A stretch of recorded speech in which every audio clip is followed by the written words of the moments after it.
Here the average income from Sunday to Friday is given 1300, and average is equal to total income from Sunday to Friday upon the number of days from Sunday to Friday. That means total income from Sunday to Friday we have to find out upon Sunday to Friday. There are 6 days, so we divide by 6. And average income is given 1300.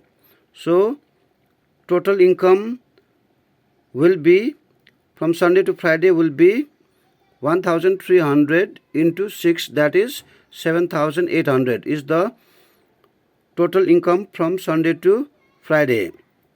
And again, according to the question, income on Saturday is 2000 rupees. So the total income from Sunday to Saturday will be income from Sunday to Friday plus income on Saturday, that is 9800 will be the total income from Sunday to Saturday.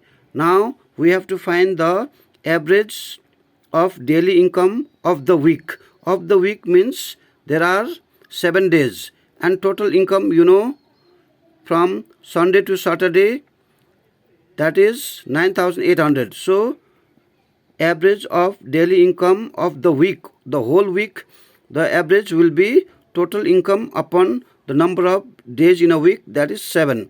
So we divide by 7. So 9800 rupees divided by 7 is rupees 1400. That is the average of daily income of the week.